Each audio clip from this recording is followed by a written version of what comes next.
Díomh agóide agus tá fáiltear over ascaí scéalta le hífe, Tá siúil an gúil sibh go maith aniu agus roion éis le hain chéad scéal eile a bhéá léomhagan. So an scéala tá agan aniu tá sé scríofa a méle, so usclíigi for glue sa béle. Whoop! Open up your English ears because the book we have today is written in English and it's one of my favourite authors. It's by Julia Donaldson.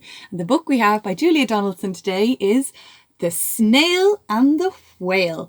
And I think we're up for a rhyming book, Snail and Whale. Let's see where it brings us. So, The Snail and the Whale. So it's written by Julia Donaldson and the pictures were done by Axel Scheffler. And they're very good. Let's see. This is the tale of a tiny snail and a great big grey-blue humpback whale. This is a rock as black as soot, and this is a snail with an itchy foot. The sea snail slithered all over the rock and gazed at the sea and the ships and the dock. As she gazed, she sniffed and sighed. The sea is deep and the world is wide. How I long to sail, said the tiny snail. Also look, so she's in the dock, she's looking around and she wants to travel. These are the other snails in the flock, who all stuck tight to the smooth black rock, and said to the snail with the itchy foot, "Be quiet, don't wriggle, sit still, stay put." But the tiny sea snail sighed and sniffed, then cried, "I've got it, I'll hitch a lift." This is the trail of the tiny snail, a silvery trail that looped and curled and said, "Lift wanted around the world."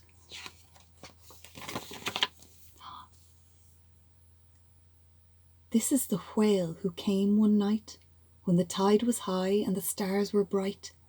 A humpback whale, immensely long, who sang to the snail a wonderful song of shimmering ice and coral caves and shooting stars and enormous waves. And this is the tail of the humpback whale. He held it out of the starlit sea and said to the snail, "Come sail with me." Look, so she's going to hitch a ride. This is the sea, so wild and free, that carried the whale and the snail on its tail to towering icebergs and far-off lands, with fiery mountains and golden sands.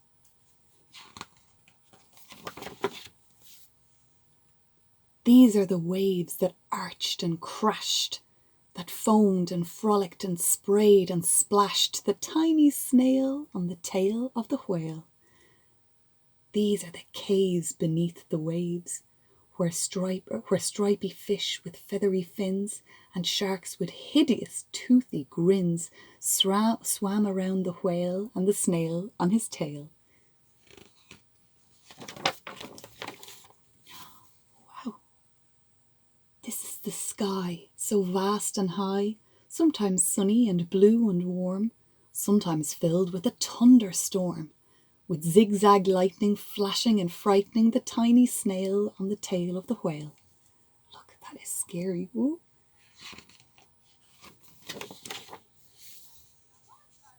She gazed at the sky, the sea and the land, the waves in the caves and the golden sand. She gazed and gazed, amazed by it all. And she said to the whale, "I feel so small." She feels so small. But then came the day the whale lost his way. These are the speedboats running a race, zigging and zooming all over the place, upsetting the whale with their ear-splitting roar, making him swim too close to the shore. Oh no. And this is the tide slipping away. And this is the whale lying beached in a bay. "Quick, off the sand, back to the sea," cried the snail.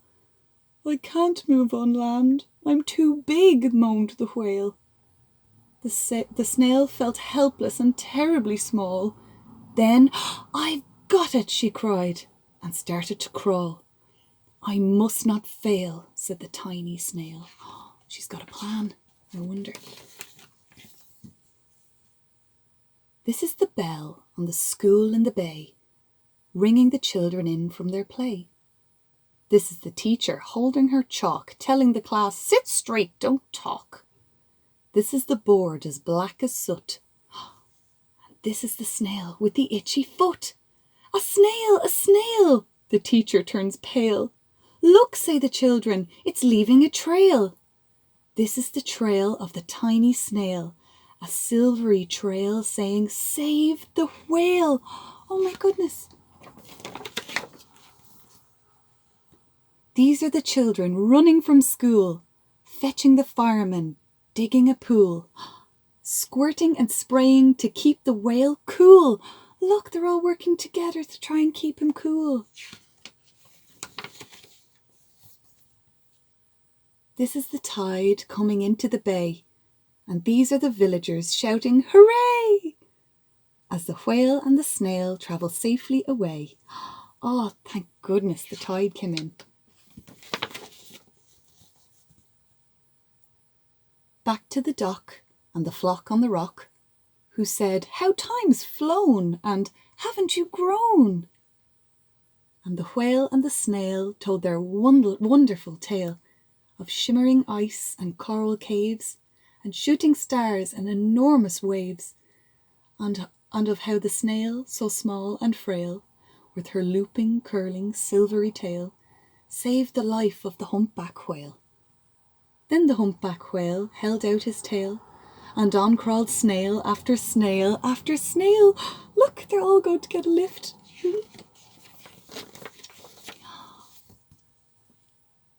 And they sang to the sea as they all set sail on the tail of the grey-blue humpback whale. Wow, isn't that a lovely picture? The moon in the sky.